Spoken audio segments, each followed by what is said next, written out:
गांव की शाम होने वाली थी। आसमान में काले घने बादल ऐसे छा गए थे जैसे दिन में ही रात हो गई हो। ठंडी हवाएं चल रही थीं और बिजली कड़क रही थी।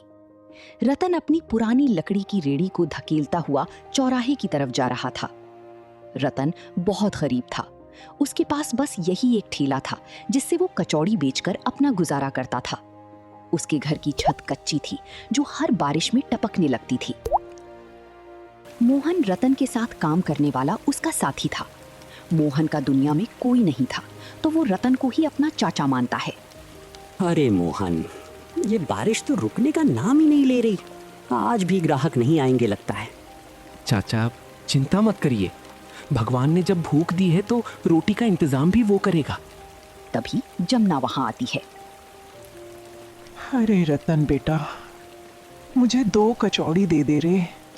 आज घर में खाना नहीं बनाई हूँ और तुम्हें देने के लिए मेरे पास पैसे भी नहीं है। कोई बात नहीं जमुना काकी, लो 3 कचौड़ी दे रहा हूँ, जब आपके पास पैसे हो तब दे देना। बेटा तू बड़ा दयालु है। तू किसी भी भूखे आदमी को खाली पेट सोने नहीं देता, पर दूसरों का पेट भरता है। भगवान तुझे खूब तरक्की दे। ये मेरे माँ के संस्कार हैं काकी। मैं गरीब जरूर हूँ लेकिन बेईमान नहीं। अचानक सेठ दामोदर का आदमी रतन की दुकान के पास आता है। अरे रतन, सेठ जी ने तुझे हवेली में बुलाया है, अभी की अभी। कर्ज का हिसाब लेकर आना, वरना तेरी दुकान सेठ जी जब्त कर लेंगे। इतना बोलकर वो आदमी वहां से चला जाता है। उसके बाद मोहन रतन से बोलता है, रतन चाचा, कर्ज चुकाने के लिए हमारे पास तो पैसे ही नहीं है, अब हम क्या करेंगे? हाँ बेटा, ये तो मुझे भी पता है कि सेठ जी के कर्ज के लिए हमारे पास पैसे नहीं है, लेकिन तू बिल्कुल भी चिंता मत कर, सब ठीक होगा। चल अभी दुकान बंद करके सेठ जी के पास चलते हैं। दोनों जल्दी जल्दी दुकान बंद करके सेठ की हवेली की ओर जाते हैं। रतन और मोहन दोनों सेठ दामोदर की हवेली में पहुंच जाते हैं। सेठ दामोदर रतन से कहता है, आ गया रतन, चल बता मेरे पैसे लाया कि नहीं? सेठ जी, थोड़ा वक्त चाहिए। बारिश ने कमर तोड़ दी है इस बार, ग्राहक ही नहीं आ रहे हैं, अभी धंधा ठीक से चल ही नहीं रहा। वक्त, हर साल यही राग अलापता है तू। मेरे पास वक्त नाम की कोई चीज नहीं है, समझा? सेठ जी माफी चाहता हूँ, मगर रतन चाचा ने कभी एक दिन भी किश्त नहीं टाली है। थोड़ा भरोसा तो रखिए उन पर। है लड़के, तुझसे किसने पूछा है? अरे रतन, सबसे पहले अपने नौकर को चुप रहना सिखा। सेठ जी, ये मेरा बेटे जैसा है, नौकर नहीं। बस मुझे थोड़ी मोहलत दे दीजिए, मैं आपका पूरा कर्ज चुका दूंगा। ठीक है, सुन मेरी बात, बस 1 हफ्ता, उसके बाद कोई बहाना नहीं चलेगा। अगर मेरे पैसे टाइम पर नहीं मिले तो तेरा कचौड़ी का ठेला उठा लूंगा। 1 हफ्ता? सेठ जी, ये तो बहुत कम समय है। अब बस ज्यादा मुंह मत चला, वरना अभी उठवा दूंगा तेरा ठेला। रतन और मोहन सिर झुकाकर हवेली से जाने लगते हैं। रतन और मोहन अपने घर में बैठे हैं। बाहर बहुत तेज बारिश हो रही है। मोहन रतन से कहता है, रतन चाचा, कल सेठ जी ने सिर्फ 1 हफ्ते का समय दिया है। इतने कम समय में इतना बड़ा कर्ज हम कैसे चुका पाएंगे? मोहन बेटा, परेशानी कितनी भी बड़ी हो, हमें अपना रास्ता नहीं बदलना चाहिए।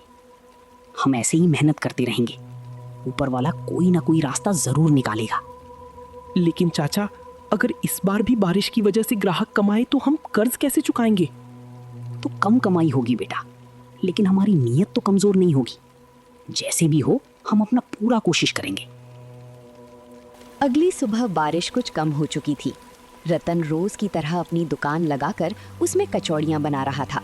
पिछले दिन सेठ दामोदर की धमकी के कारण उसके मन में चिंता थी, लेकिन उसने मेहनत करना नहीं छोड़ा था। तभी एक चमचमाती हुई बड़ी गाड़ी आकर रतन की दुकान के पास रुकती है। गाड़ी से एक अमीर आदमी उतरता है। भाई, जल्दी से 1 प्लेट कचौड़ी दे दो और 10 कचौड़ियाँ पैक भी कर देना, मुझे आगे लंबा सफ़र करना है। जी साहब, अभी देता हूँ। अमीर आदमी पैसे देता है और कचौड़ियों का पैकेट लेकर गाड़ी में बैठ जाता है। अमीर आदमी की गाड़ी वहां से चली जाती है, लेकिन जल्दबाजी में वो अपनी बैग दुकान के पास ही भूलकर चला जाता है। तभी मोहन की नजर उस बैग पर पड़ती है। चाचा, ये बैग किसका है? ये देखिए, यहाँ रखा है। रतन बैग उठाकर देखता है। बैग काफी भारी था। रतन उसे खोलता है तो उसकी आंखों के सामने नोटों की गड्डियां दिखाई देती हैं। इतने सारे पैसे! चाचा, अगर ये पैसे हम रख लें तो सेठ दामोदर का पूरा कर्ज चुका सकते हैं और इससे हमारी दुकान भी बच जाएगी। किसी दूसरे के पैसे से अपना कर्ज चुकाकर हम अपनी परेशानी तो खत्म कर देंगे मोहन बेटा, लेकिन अपनी ईमानदारी खो देंगे। रतन मोहन को समझाकर बैग को सुरक्षित अपनी दुकान में रख देता है। कुछ देर बाद वही गाड़ी तेजी से वापस आती है।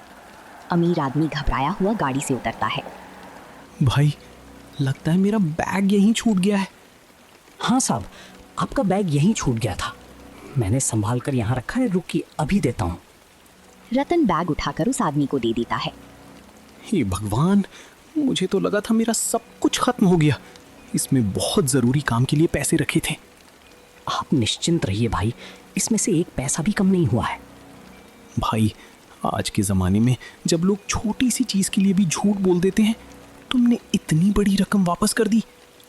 साहब, चाचा खुद कर्ज में डूबे हुए हैं। सेठ दामोदर 1 हफ्ते में इनकी दुकान छीनने वाला है, फिर भी इन्होंने आपके पैसे को हाथ तक नहीं लगाया। सुनो भाई, मैं तुम्हारी ईमानदारी से बहुत प्रभावित हुआ हूँ। मैं तुम्हें इस बैग के बदले कुछ इनाम देना चाहता हूँ। नहीं साहब, मैंने ये काम इनाम के लिए नहीं किया। आपका सामान आपको लौटाना मेरा फर्ज था। वो अमीर आदमी ने रतन को उसकी ईमानदारी के लिए उसे पैसे देने चाहे, पर रतन बहुत स्वाभिमानी था। उसने पैसे नहीं लिए तो वो आदमी चला गया।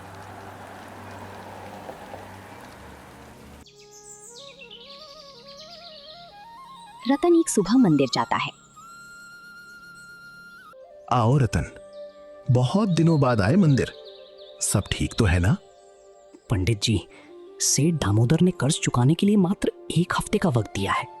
समझ नहीं आ रहा क्या करूं। सेठ दामोदर की नीयत गांव में किसी से छुपी नहीं है बेटा। गरीबों को कर्ज में डुबोकर बाद में उनकी जमीनें हड़प लेता है। तो फिर गांव वाले चुप क्यों हैं पंडित जी? कोई आवाज क्यों नहीं उठाता? सब गांव के लोग उससे डरते हैं बेटा, क्योंकि सेठ का रसूख बहुत है। पुलिस कचहरी सब उसकी जेब में समझे जाते हैं। तो क्या गरीब आदमी की कोई सुनवाई नहीं है इस गांव में? होती है रतन, पर हिम्मत चाहिए। तू घबरा मत, भगवान अन्याय ज्यादा दिन नहीं टिकने देते। पंडित जी, मेहनत तो मैंने कभी कम नहीं की, फिर क्यों दुखी मेरा साथी बना है? दुख परीक्षा है बेटा, सजा नहीं। जो इस आग में तप कर निकलता है वही असली सोना बन जाता है। आपकी बातें मुझे हिम्मत देती हैं पंडित जी। अब मैं चलता हूँ, मोहन मेरा इंतजार कर रहा होगा।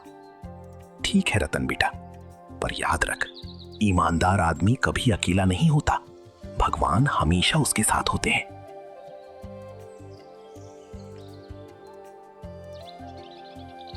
रतन अपनी दुकान के पास है। तभी मोहन उससे कहता है, रतन काका, मेरे पास जो थोड़े पैसे जमा हैं वो आप रख लीजिए, शायद वो आपके कुछ काम आ जाएं। नहीं बेटा, वो तेरी मेहनत का है, तेरा भविष्य के लिए है, मैं नहीं ले सकता। काका, आपने मुझे तब सहारा दिया जब कोई नहीं था। आज मेरी बारी है, मना मत कीजिए। तभी जमुना भी वहां आती है, हाथ में एक पुरानी पोटली। रतन बेटा, ये ले, ये चांदी की पायल है। मेरी पति ने मुझे निशानी के तौर पे मुझे दी थी। नहीं जमुना काकी, ये तो आपकी आखिरी याद है, मैं ऐसे कैसे ले लूं? निशानी दिल में रहती है बेटा, चीजों में नहीं। तूने बरसों मुझे मुफ्त खिलाया है, आज बारी मेरी है, इसे रख ले, मना मत कर। चंदन भी वहां आता है। रतन भाई, सुना है सेठ ने तुझे धमकी दी है। ये ले, आज की मेरी पूरी कमाई। चंदन भाई, तू भी, हम सब मेरे लिए इतना क्यों कर रहे हैं? क्योंकि तूने कभी किसी को भूखा सोने नहीं दिया। तू ईमानदार आदमी है। अब हमारी बारी है। इतने दुख में भी हम सब मेरे लिए इतना सोच रहे हैं, शायद यही असली दौलत है। रतन काका, चलिए पैसों का हिसाब लगाते हैं, शायद कुछ बात बन जाए सेठ जी से। रतन का साथ देने के लिए पूरा गांव के लोग उसके ठेले के पास खड़े हैं। तभी एक आदमी रतन से बोलता है, अरे रतन भाई, सुना है सेठ जी ने तुम्हारी कचौड़ी का ठेला छीनने वाला है। हाँ भाई साहब, 1 हफ्ते का वक्त दिया है उन्होंने। ये तो सरासर अन्याय है। तुमने तो कभी किसी का बुरा नहीं किया, फिर वो सेठ तुम पर दादागिरी कैसे कर सकता है? हम सब मिलकर सेठ के पास चलते हैं, अकेले तुम नहीं लड़ोगे इस लड़ाई में।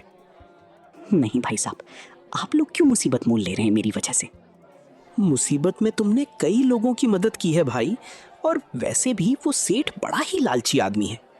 रतन भैया, तुमने बरसों अपने स्वादिष्ट कचौड़ी से सबका पेट भरा है और भूखे आदमी को तुमने मुफ्त में मदद भी की है। आज जब तुम मुसीबत में हो तो हमें तुम्हारा साथ देना ही चाहिए। काका देखिए, पूरा गांव आपके साथ खड़ा है। ये अब हमारी अकेली लड़ाई नहीं रही। इतने प्यार का हकदार तो मैं नहीं हूं भाई लोगों। ईमानदारी का हकदार हर कोई होता है रतन भैया, बस उसे पहचानने वाले कम होते हैं। हम पहचानते हैं तुम्हें, इसलिए पूरा गांव अब तुम्हारे साथ है। उसने गांव में कई गरीबों के जमीन को जानबूझकर हड़पा है। चलो सब सेठ के पास चलते हैं, अपनी आवाज उठाते हैं और रतन भाई के ठेले को बचाते हैं। सेठ दामोदर अपनी हवेली में बेचैन होकर इधर उधर टहल रहा होता है। तभी उसका एक आदमी आता है। क्या खबर लाया है, जल्दी बता। गांव वाले क्यों इकट्ठा हो रहे हैं रतन के लिए? सेठ जी, पूरा गांव उस रतन के साथ खड़ा हो गया है। लोग अब आपके खिलाफ बोलने लगे हैं। ये सब उस कचौड़ी वाले की वजह से हुआ है। इतनी हिम्मत कहां से आई इन लोगों में? सेठ जी, एक बात और है, कोई शहर से आदमी आया है और वो आपके बारे में गांव में पूछताछ कर रहा है। क्या कह रहे हो? कौन है वो आदमी? पता लगाओ अभी के अभी। पता नहीं चल पा रहा सेठ जी, बहुत चालाकी से काम कर रहा है वो। अगर मेरे पुराने काले कारनामे बाहर आ गए तो बर्बाद हो जाऊंगा मैं। जाओ, कड़ी नजर रखो उसकी हर एक हरकत पर। जी सेठ जी, अभी जाकर पता लगाता हूं।